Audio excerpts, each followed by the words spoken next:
গ্যাসের তীব্র সংকট আর এই নিয়ে কড়া কেন্দ্র গ্যাস বুকিং এর সময়সীমা আরো বাড়লো আর 21 দিন নয়, সময়সীমা বেড়ে 25 দিন। 25 দিনের আগে নতুন সিলিন্ডার নয়। শান্ত রয়েছেন আমাদের সঙ্গে। শান্ত, 21 থেকে 25 দিন করা হলো সময়সীমা, কোথাও কি ক্রাইসিস আরো বেশি বাড়ছে বলেই এই দিন বাড়ানো হলো? একদমই, দেখো, এটা প্রত্যাশিত ছিল যে এই গ্যাস নিয়ে সংকট বাড়বে, এমনকি বাজারে তেলের যোগান ঘাটতি দেখা দেবে। একাধিক প্রত্যাশিত মতোই কিন্তু গ্যাসের তীব্র সংকট দেখা দিয়েছে। বিশেষ করে এই মধ্যপ্রাচ্যে যে যুদ্ধ শুরু হয়েছে তাতে কিন্তু গ্যাসের সংকট, যদি যুদ্ধ না থামে তাহলে কিন্তু সংকটকে আরো বাড়বে বলেই মনে করছেন বিভিন্ন মহল। তোমায় বলে রাখি যে গ্যাসের এই সংকটের জেরেই কেন্দ্র কিন্তু এই ব্যাপারে করা হয়েছে গ্যাস বুকিং এর সময়সীমা 21 দিনের যে সময়সীমা ছিল সেটা বেড়ে 25 দিন হয়েছে। অর্থাৎ 25 দিনের আগে নতুন কোনো নতুন সিলিন্ডার বুক করতে পারবে না। অর্থাৎ পরিস্থিতি সামলানোর জন্যই কেন্দ্র এই দাওয়াই দিয়েছে বলে মনে করছে বিভিন্ন মহল। তবে গ্যাসের সংকট যদি, এই যুদ্ধের পরিস্থিতি যদি ইতিমধ্যেই শান্ত না হয় বা যুদ্ধ যদি ক্রমশ চলতে থাকে তাহলে কিন্তু গ্যাসের এই সংকট বড় আকার নেবে এবং তাতে কিন্তু গ্যাসের যোগান দেওয়ার গ্যাসের দামও বেড়ে যাবে। ইতিমধ্যে তুমি জানো যে গ্যাসের সিলিন্ডারের দাম বেড়ে গিয়েছে। এখন যদি পরিস্থিতি স্বাভাবিক না হয়, নিয়ন্ত্রণের মধ্যে না আসে, তাহলে কিন্তু সংকট দেখা দেবে।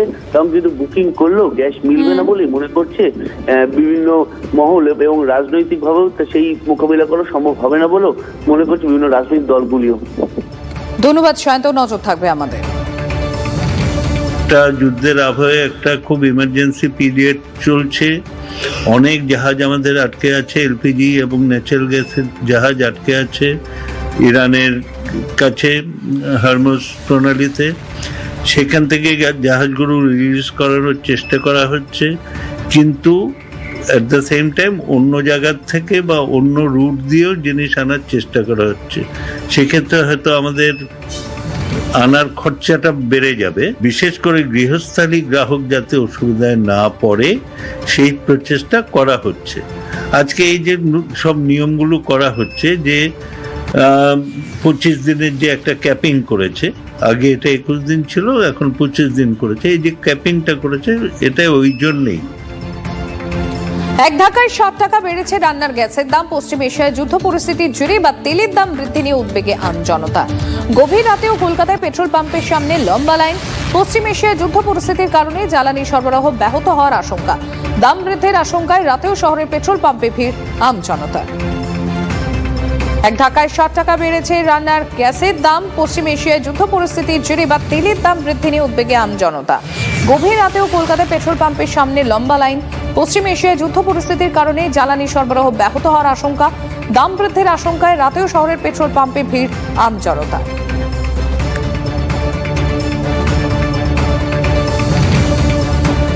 আর একটু আগেই আপনাদের যেরকম বলছিলাম যে একদিকে যেমন তেলের দাম বৃদ্ধির আশঙ্কা করছেন সাধারণ মানুষ, আর ইতিমধ্যেই আপনারা জানেন, আমার সহকর্মী শান্তও তুলে ধরছিল আপনাদের সামনে যে এক ধাক্কায় 7 টাকা বেড়েছে রান্নার গ্যাসের দাম।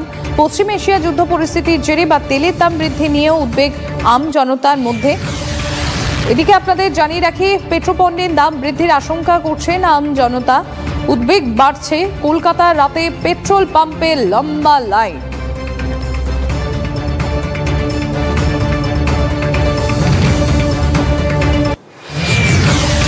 আর অন্যদিকে গ্যাসের ক্রাইসিসের কারণে ইতিমধ্যে যেটা 21 দিনের পর সিলিন্ডার বুকিং এর সময়সীমা ধার্য করা হয়েছিল, সেই 21 দিন বাড়ানো হলো, বাড়িয়ে করে দেওয়া হলো 25 দিন।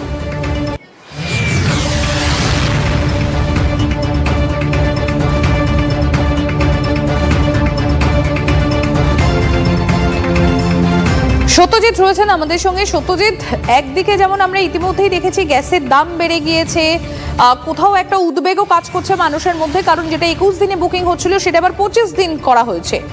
সেই কারণেই কি রাতে কলকাতার পেট্রোল পাম্পগুলোতে এরকম লম্বা লাইন, যে যদি পেট্রোল ডিজেলের দাম বেড়ে যায়, যদি পেট্রোল পণ্যের দাম বেড়ে যায়? একেবারেই, দেখো, ইতিমধ্যেই 60 টাকা করে বেড়ে গিয়েছে এবং তারপরেই বিশেষত যারা সিএনজি দিয়ে যারা 4 হুইলার গুলো চালায় বিভিন্ন র্যাপিডো থেকে শুরু করে বিভিন্ন যারা গাড়ি চালান, বিশেষ করে অটো থেকে শুরু করে 4 চাকা, তারা কিন্তু রাতের দিকেও প্রচন্ড পরিমাণে লাইন দিয়ে, যেখানে সিএনজি পরিষেবা পাওয়া যাচ্ছে সেখানে তারা কিন্তু লম্বা লাইন দিয়ে গ্যাস তুলে নেওয়ার একটা চেষ্টা চালাচ্ছেন। কারণ তারা আশঙ্কা করছেন আবারও যদি দাম বেড়ে যায়, এবার যদি ঘাটতি দেখা যায়, তাহলে কিন্তু তারা গাড়ি রাস্তায় নামাতে পারবে না। আর গাড়ি যদি রাস্তায় না নামাতে পারেন, অল্প খরচে কিন্তু তারা যাত্রী বহন করতে পারবেন না, তাদের যে বাড়তি উপার্জন সেটাও কিন্তু হবে না। সেই কারণের জন্যই কার্যত এমন রাতে ছবি দেখা যাচ্ছে যে তারা ভিড় জমিয়েছে, এই গ্যাস সংগ্রহের জন্যই কার্যত ড্রাইভাররা উপচে পড়া ভিড় নেমেছে তারা, সেটাই কিন্তু তারাই বলছেন। ধন্যবাদ সত্যজিৎ।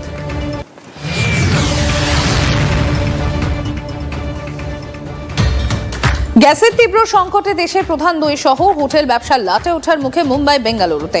দুই প্রধান শহরে হোটেল রেস্তোরাঁয় হাহাকার, ব্যবসা বন্ধের আশঙ্কা দুই শহরে হোটেল ব্যবসায়ীদের। দুদিনের মধ্যেই সংকট না মিটলে ব্যবসা বন্ধের আশঙ্কা। পেট্রোলিয়াম মন্ত্রীর হস্তক্ষেপ দাবি করে চিঠি হোটেল রেস্তোরাঁ মালিকদের।